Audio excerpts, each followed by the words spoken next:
In July 1945, the Big Three meet at the heart of a defeated Germany to negotiate the rules that will govern the post-war period. The new president, Harry Truman, proudly salutes both the men and the powerful arsenal that have brought victory. He heads over to the Soviet zone, to Potsdam, which briefly becomes the center of the world. Stalin arrives a day late. US Ambassador Averell Harriman remarks that it must be a great satisfaction, after all the trials and tragedies, for him to be in Berlin.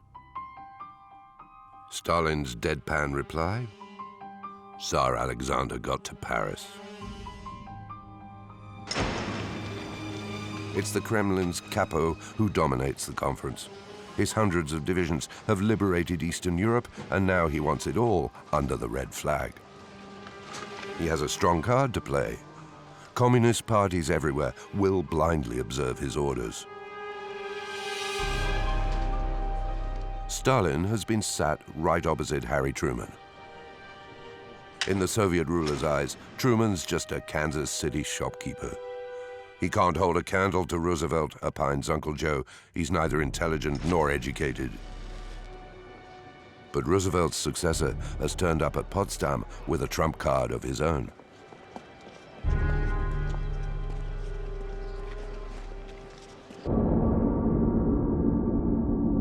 And it's called Trinity, the first atomic bomb. Just 4 days ago, Trinity's been tested out in the New Mexico desert and released a power equivalent to 20,000 tons of TNT. It's a turning point in history. Humanity has entered the atomic age with the birth of a weapon that could destroy it all. The talks go on. Truman rather cryptically announces to Stalin that he's developed a new weapon of great destructive power. Stalin doesn't even blink.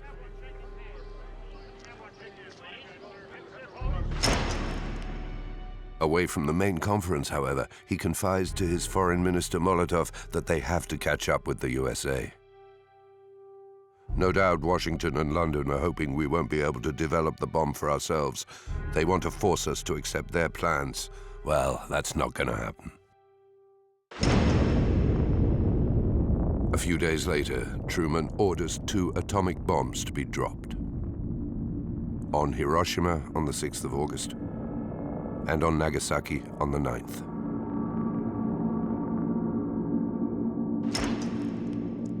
In the space of a few minutes, the nuclear blast wipes out more than 150,000 Japanese.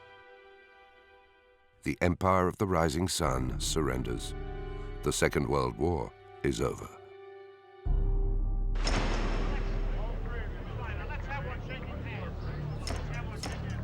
Stalin has come to Potsdam the top dog. He soon finds out, though, that the little Kansas City shopkeeper is more determined than he thought.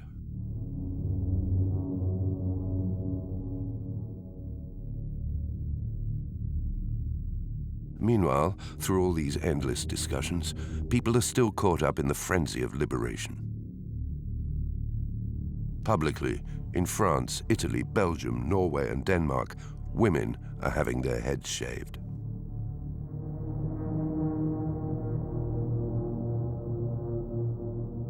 Any commerce with the enemy, even socializing with them, is enough to cause suspicion. And with such crimes, real or imagined, vigilantes give free rein to their fury. It's a release for any men who might have felt their virility threatened by defeat and occupation. Right up until 1946, tens of thousands of women are still being thus humiliated. It's not just hair being cut off either, heads are rolling too. In the Allier region at Cussé, 2 collaborators are seized from the prison by a fanatical crowd, and the police allows the crowd to express its feelings.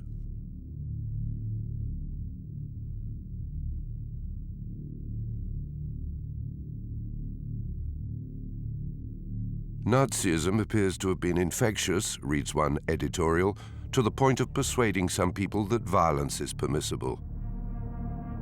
What is the point of a victory over barbarians if we then start imitating them and behaving like they do?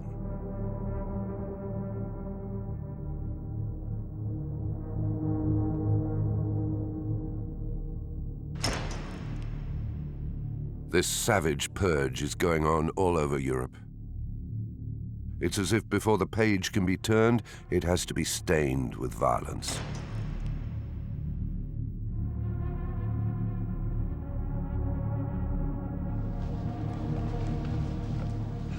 Once all the fury is vented, it's time for justice to prevail. In France, Belgium, Italy, Holland, and Norway, hundreds of thousands of collaborators are brought to trial. The hangman can now have his day.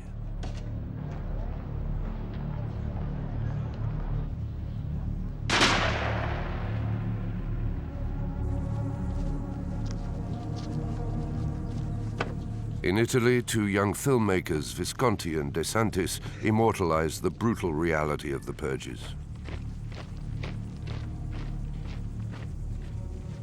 These images are misleading, though. Many collaborators are either sentenced in absentia or manage to evade justice.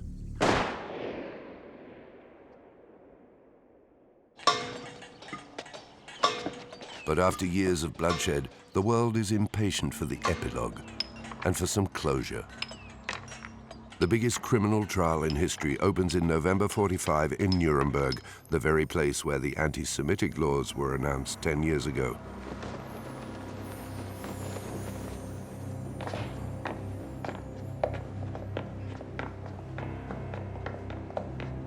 The leading figures of the Nazi Party must answer for their crimes.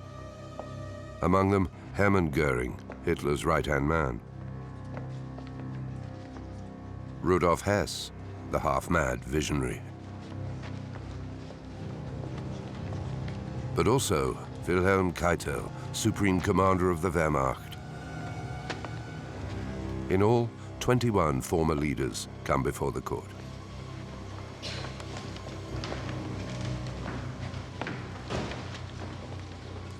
At the start of the trials, the US Attorney General addresses the jury. The wrongs which we seek to condemn and punish have been so calculated, so malignant and so devastating that civilization cannot tolerate their being ignored because it cannot survive their being repeated. You must plead guilty. The accused all step up to the bar. Bekenne mich im Sinne der Anklage nicht schuldig. Bekenne mich im Sinne der Anklage für nicht schuldig. Ich bekenne mich nicht schuldig. Nicht schuldig. It'll take almost a year, 400 hearings, and 16,000 pages of transcriptions to show the world the full extent of Nazi barbarism. Among the many witnesses is the communist resistance member Marie-Claude Vaillant-Couturier, who was interned at both Auschwitz and Ravensbrück. Her testimony impresses the courtroom. Êtes-vous témoin direct? Oui. Une nuit, nous avons été réveillés par des cris effroyables. Nous avons appris le lendemain matin par les hommes qui travaillaient au Sonderkommando, le commando des gaz, que la veille, n'ayant pas assez de gaz, ils avaient jeté les enfants vivants dans les fournaises.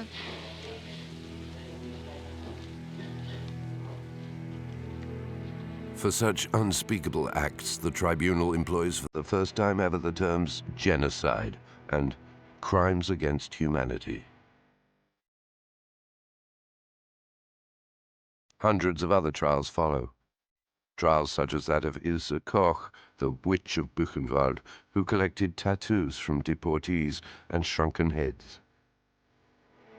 Her macabre trophies are introduced as evidence.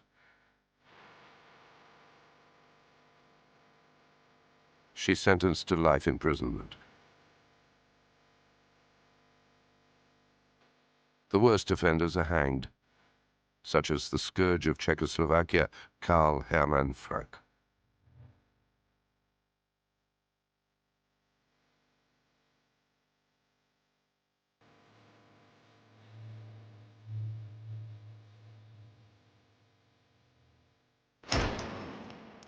Their bodies are incinerated and their ashes scattered, so as to leave no memorial to them or their crimes.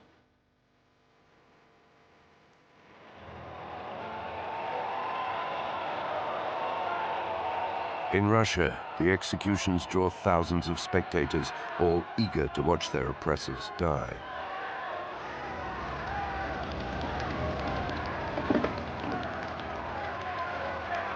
Widespread as it is, though, the eradication of the Nazis will remain incomplete. The Das Reich division, for example, burnt down the peaceful village of Oradour-sur-Glane and massacred 642 of its men, women, and children. But its commander, General Lamading, will die peacefully in his bed. And how many others responsible for the final solution will remain at large?